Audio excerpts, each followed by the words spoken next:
Good morning, guys. So kind of well rested, of course, still exhausted from just having to deal with everything you have to deal with, having a newborn, getting up in the middle of the night. So I'm slowly recovering. My husband was gracious enough last night to actually take Chance and keep him in his room so that I could get some sleep.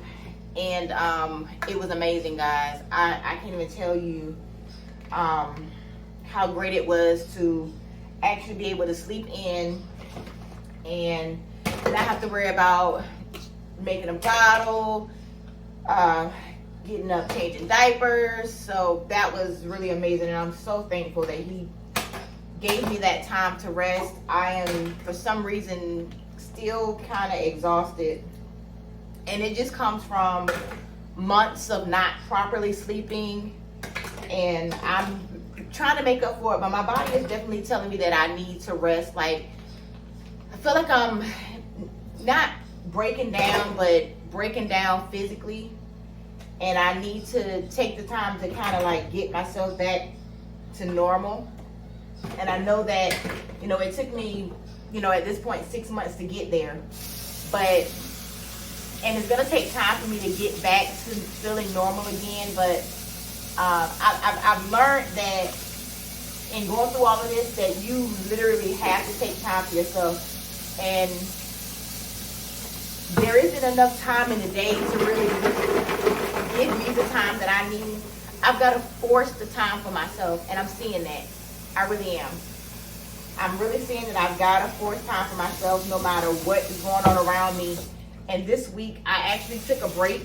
I just stopped, responding to everybody. It's a million people calling me, wanting me to do a million things, scheduling appointments, confirming appointments, people having questions about Chance. Like, I can't do it all. I don't want to do it all. Like, I'm going to do it, but I have to pace myself. And see, these people, they go home, they go to sleep, they get up, they go back to work. Me, on the other hand, my job is 24/7. I'm not walking away from what I'm going through. I'm constantly dealing with it. So when I've got these well-rested people, as I like to call them, constantly calling me about this, that, and the other, I can't jump into the swing of things as fast as they can, because again, what I'm dealing with is 24/7, and so I don't get a break. And so I'm learning to respect the fact that I am human and I can only do this so much. I'm not going to beat myself up for it. Chance is doing great. He looks great. He's well loved. He's healthy. I'm going to, of course, make sure that I respond back in a timely manner. But I literally had to take some time off and be like, wait, where am I? I am nothing. And this is one of the things that I really loved about being in the NICU, is that his nurses, they made it a point to let me know, like, hey, if you need to take a break, you need a day off, take the break, take the day off, take the time out for yourself. Because honestly, I wasn't doing it, And so even though, when I was home and away from Chance when he was in the NICU, I couldn't sleep, I couldn't rest, and like I say, that's a part of the reason why I feel the way I feel now, because it's literally been 6 months. And then it's like, you leave the NICU and you're like, oh, things are going to be normal or somewhat normal. And nothing about having a medically complex child is normal. And so I'm learning that out very quickly. And so while I want to make sure that Chance receives all of his medical care and everything is aligned and in place, I also have to make sure that I'm aligned and that I'm in place and that I'm taken care of, so that I can be, everything that Chance needs me to be. And so when my husband took Chance last night, I slept so well, guys. I forgot where I was. That's how good I was sleeping. And one night won't cut it, but one night sure did help. And I'm so thankful for the night that he gave me to myself. And I needed it. You know, I need more nights like that to recover from being in the NICU, you know? And I used to feel bad for taking time for myself or even trying. And I've actually had, you know, people try to make me feel bad for taking time for myself. But then I realized that the people that are telling me that I shouldn't have done what I did or done it how I did it are the same people that aren't walking in my shoes, you know? And we've got to be cautious of how we allow people to dictate or tell us how we should move when they're not currently living our situation. It's a lot easier to say, oh, I would do this or I would have done that or whatever.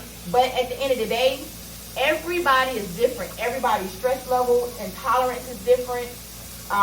Everybody, you know, mental health isn't the same.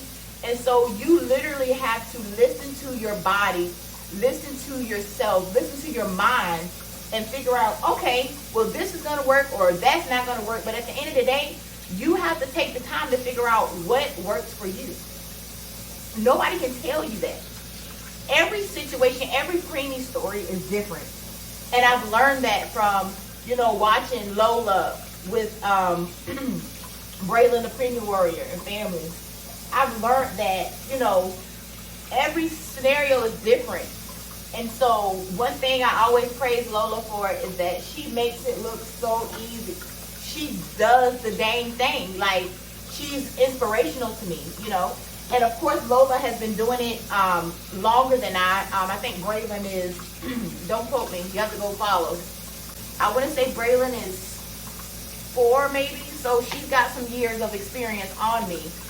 But, you know, I look forward to getting in a swing of things like her. And but it's inspirational. And, you know, this is just not an easy life for anybody. It's hard. It takes a lot of patience.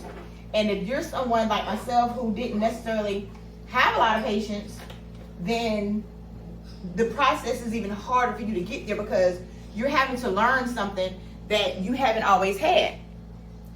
And it takes time. It really takes time. And I'm learning that.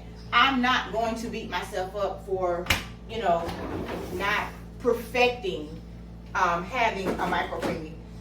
Having a newborn within itself is hard enough, but when you throw in the medically complex portion of it, it makes it even more stressful and more harder. And so you got to get in the groove of what works for you. And I'm finding out that I have to pace myself. Because I wasn't pacing. I was just running, and you can't. So I'm pacing, and there are some people that I'm pacing a little too slow for that aren't happy with my pacing. But at the end of the day, I'm gonna do what's best for my mental stability.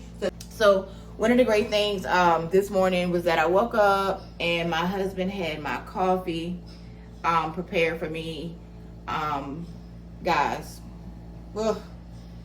So I've got the Green Mountain coffee roasters, caramel vanilla cream, and I'm gonna run this bad boy because, boy, I need it.